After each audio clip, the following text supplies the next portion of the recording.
जय श्री कृष्णा। राधे राधे वैष्णव वृंद, आप सबका हार्दिक स्वागत है। आज हम एक ऐसी अद्भुत गाथा में गोता लगाएंगे जो आपको विस्मित कर देगी। ये कहानी है श्री गोसाई जी के एक ऐसे सेवक जो बादशाह के भी दीवान थे और दूसरी ओर प्रभु के अनन्य प्रेमी। हम बात कर रहे हैं गौड़ देश के निवासी महान वैष्णव नारायण दास जी की। उनकी कथा हमें 252 वैष्णवन की वार्ता के पन्नों में से मिलती है और जो हमें भक्ति और विश्वास के गहरे आयामों से परिचित करवाती है। बात उन दिनों की है जब हमारे आराध्य गोसाई जी श्री जगन्नाथ राय जी के दर्शन के लिए पुरुषोत्तम क्षेत्र में पधारे और वहाँ पहुँचकर उन्होंने है जो अपनी सारी सामग्री अपने खटले सहित जो प्रभु के श्री चरणों में अर्पित कर दी, भेंट कर दी। इधर गौड़ देश में बैठे नारायण दास जी को ये सब चीज़ वहाँ पे बैठे बैठे मालूम हो जाती है, अंतर्ज्ञान हो जाता है। अब सोचिए, बिना किसी सूचना के अंतर्ज्ञान हो जाना, ये अपने गुरु की कृपा और प्रभु की भक्ति के बिना कभी संभव नहीं है। उनकी निष्ठा इतनी गहरी थी कि तुरंत उन्होंने एक सुंदर खटला बनवाया वापस और उसने उस पर जो सारा सामान भरकर उसे तैयार करके रखवा लिया और फिर अपने सेवकों से कहा कि जाओ और पुरुषोत्तम क्षेत्र है, इसके बाहर जाकर के डेरा डाल दो और गोसाई जी का इंतज़ार करो। और जब भी गोसाई जी वहाँ से पधारे तो उन्हें सम्मान पूर्वक मेरे यहाँ लिवा लाना। सेवक गणों ने आज्ञा मानी और वहाँ से पुरुषोत्तम क्षेत्र के बाहर आकर के वहाँ पे अपना डेरा डाल दिया। तो जैसे ही गोसाई जी अपने परिवार सहित वहाँ पे पधारे तो नारायण दास जी के लोग जो है उन्होंने भव्यता से उनका स्वागत किया और उनको साथ में लेकर के नारायण दास जी के वहाँ पहुँचे। नारायण दास जी इनको देखा, बहुत खुश हुए, आनंदित हो गए।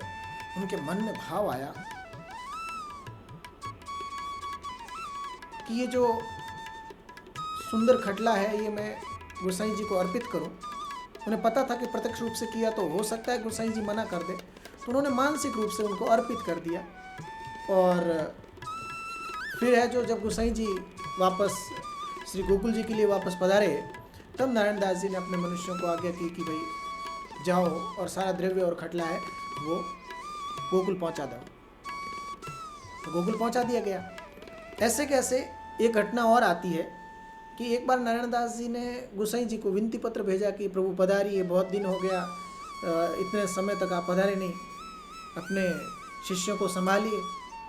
तो गोसाई जी गौड़ देश की यात्रा पर पधारे और नारायण दास जी ने अपने गांव के बाहर उनका भव्यता से स्वागत किया, बहुत अच्छी अगवानी की और उन्हें विनती की कि आप घर पधारो। अब जैसे ही नारायण दास जी ने गोसाई जी के चरणारविंद के दर्शन किए वे मूर्छित हो गए। गुरु प्रेम और उन्हें साक्षात फगुन लीला के दर्शन हो रहे थे। उनका शरीर चेतना खोने लग गया था और वे दिव्य लीला में प्रवेश करने लगे। तो गोसाई जी ने विचार किया कि अभी तो इसे संसार के खूब सारे काम करने हैं, पुष्टि मार्ग का विस्तार करना है, खूब सारे वैष्णवों तक हरि भक्ति का प्रचार करना है। तो गोसाई जी ने उनके जो है कान में जाकर के धीरे से कहा कि अभी आपको लीला में प्रवेश करने में ढील है। ये सुनते ही नारायण दास जी तुरंत उठकर बैठ गए और वहाँ से वो अडेल के लिए प्रस्थान करते हैं। नारायण दास जी को गोसाई जी की आज्ञा पर ऐसा अटूट विश्वास था कि उन्होंने भगवान लीला में प्रवेश करने जैसे इतने अच्छे अवसर को भी अपनी गुरु आज्ञा से टाल दिया, छोड़ दिया। मेरी गुरु आज्ञा भगवान लीला से ज़्यादा महत्वपूर्ण है। ये होती है गुरु भक्ति, ये होती है गुरु शिष्य परंपरा। बहुत ही अद्भुत उदाहरण है। एक बार क्या होता है कि नारायण दास जी ने गोसाई जी को पत्र लिखा कि उनके यहाँ पर सत्संग का अभाव है, कहाँ जाएं, कैसे सत्संग करें, किसके पास बैठें, संग नहीं मिल रहा है वैष्णवों का। तो पत्र पढ़ा, गोसाई जी ने तुरंत ही है जो अपने प्रिय सेवक है जिनकी कथा हमने पहले कर रखी है, अगर आपने नहीं सुनी हो तो जाकर के वहाँ पे देखें, जो चैनल की वीडियो की लिस्ट में आपको मिल जाएगी। तो चाचा हरिवंश जी को गोसाई जी ने आज्ञा करी कि आप जाओ और नारायण दास जी के वहाँ पे जो सत्संग का इंतजाम करो, आपके पहुंचने से सत्संग शुरू हो जाएगा। गोसाई जी का साथ कौन छोड़ना चाहे। हरिवंश जी ने कहा कि महाराज आपके दर्शनों के बिना मैं कैसे रह पाऊंगा। गोसाई जी ने आश्वासन दिया कि तुम्हें सब स्थानों पर मेरे दर्शन होंगे, तुम जाओ।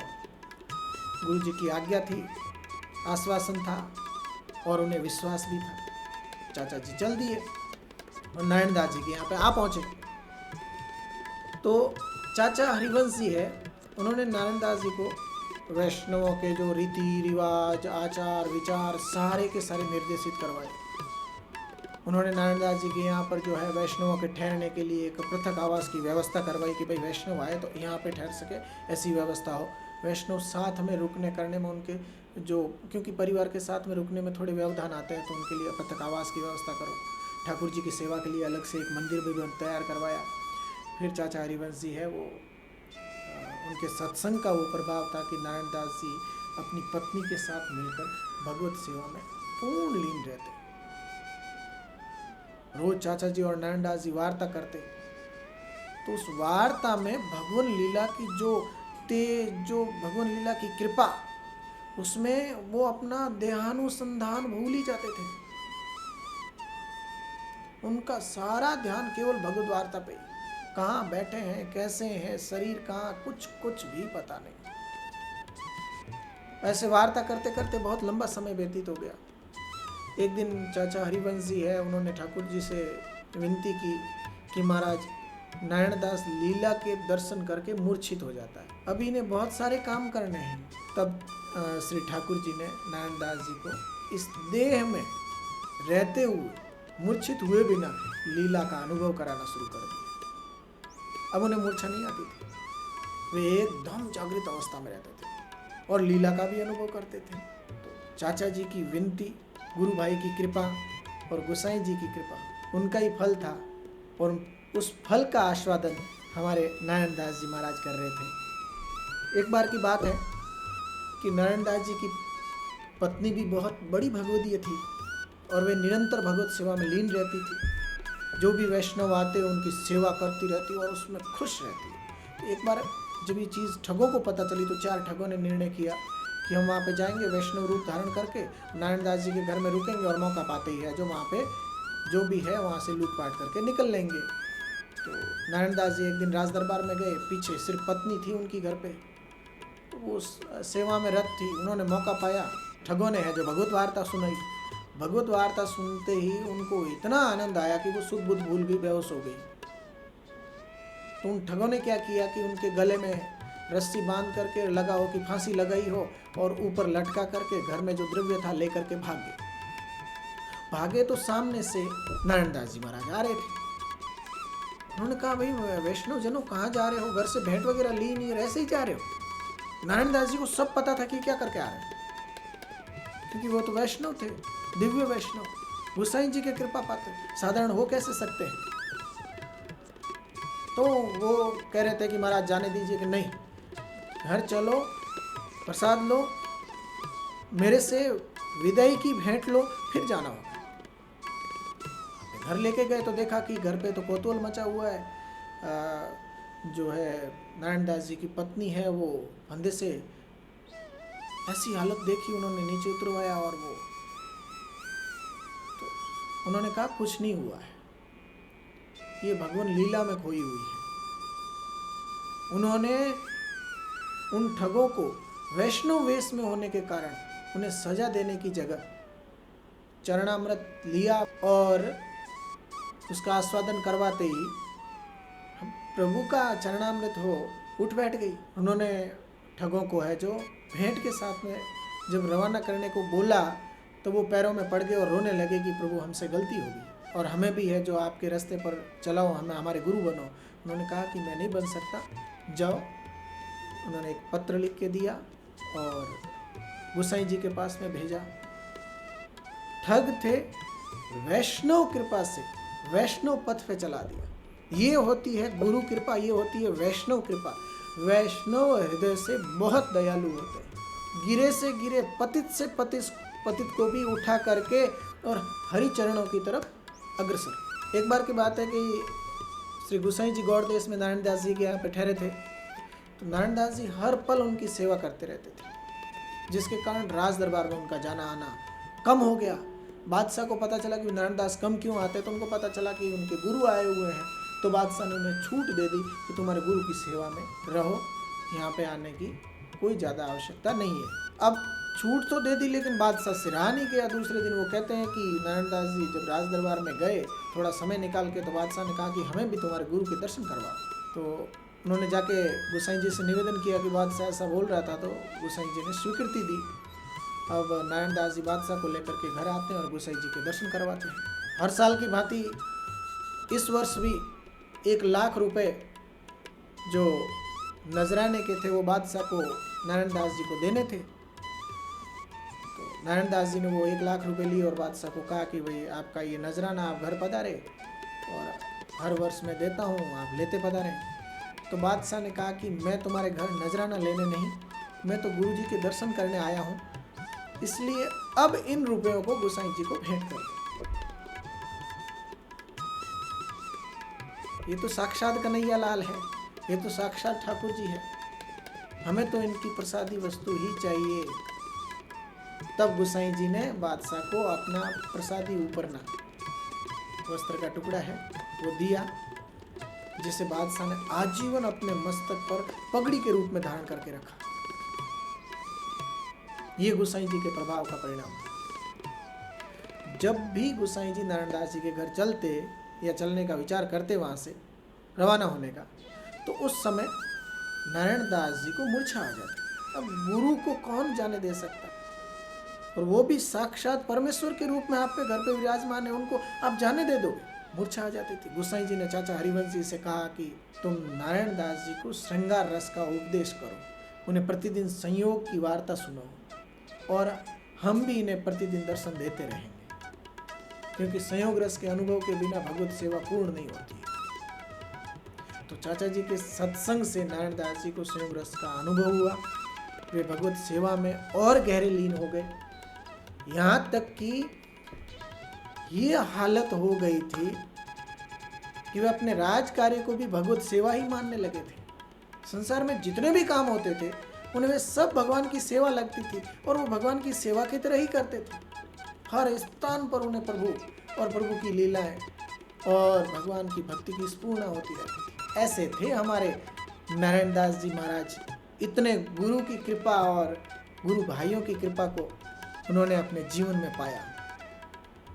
एक बार श्री जगन्नाथ राय जी के दर्शन के बाद श्री गोपीनाथ जी की बेटी जी सत्यभामा जी नारायण दास जी के आग्रह पर उनके घर कुछ दिन के लिए ठहरी। तो नारायण दास जी के घर के पास में जेल खाना था। जो लोग बादशाह का कर नहीं चुका पाते थे उनको यहाँ पे बंद करके बहुत दंड दिया जाता था, यातनाएं दी जाती थी। अब बंदी खाने में पड़े हुए जितने भी लोग थे वो बहुत तड़पते, चिल्लाते, रोते।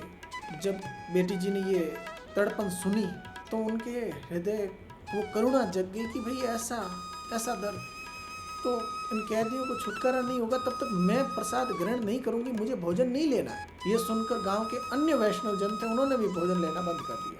जब ये बात बादशाह को पता चली तो उन्होंने नारायण दास जी को बुलाया और पूछा तो नारायण दास जी ने बात बताई। तो बादशाह ने बेटी जी को भेंट स्वरूप 25,000 रुपये भिजवाए और कहा कि आप भोजन कर लीजिए। बेटी जी ने कहा, क्योंकि बादशाह नहीं चाहता था कि वैष्णव की अवज्ञा हो, नहीं तो हम बर्बाद हो जाएंगे, तबाह हो जाएंगे, हमारे दिन है जो वो अस्त हो जाएंगे। तो बेटी जी ने है जो कहा कि मुझे रुपए नहीं चाहिए, मुझे तो इन कैदियों का दुख नहीं देखना है। इन्हें सब, अगर चाहते हो कि वैष्णव की कही हुई बात और उनकी भावनाओं की इज्जत रहे तो इन कैदियों को छोड़ो। ये बात जब बादशाह को जो नारायण दास जी ने बादशाह से कही तो बादशाह ने कहा कि भाई बेटी जी की बात मैं अपने माथे पर नहीं चढ़ाऊंगा, कैदियों को मुक्त किया जाए। सभी कैदी बंदी खाने से मुक्त हो गए। फिर है जो बेटी जी भोजन करते। तो नारायण दास जी ऐसे वैष्णव थे जिनके संग से बादशाह की बुद्धि भी निर्मल रहती थी। नहीं तो क्या करना उसको, क्या वैष्णव कौन माने क्या करे, लेकिन संग से बुद्धि निर्मल। उनकी भक्ति और प्रभाव ने क्रूर से क्रूर नियमों को बदल के कैदियों को छुड़ा दिया।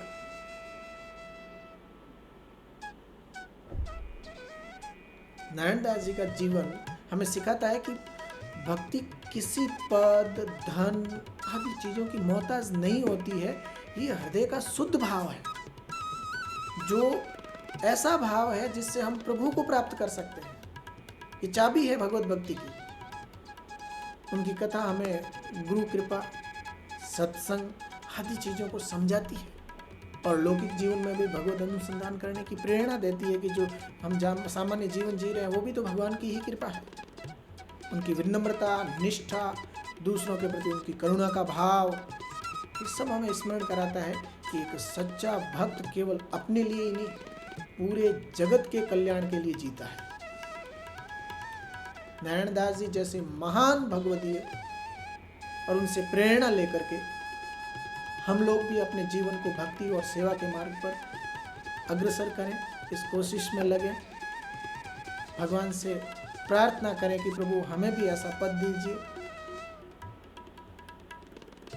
इस अद्भुत कथा के साथ में मैं आपसे विदा लेता हूं। अगले वीडियो में हम फिर मिलेंगे किसी और महान भक्त की प्रेरणादायक गाथा के साथ में। तब तक के लिए जय श्री कृष्ण, राधे राधे।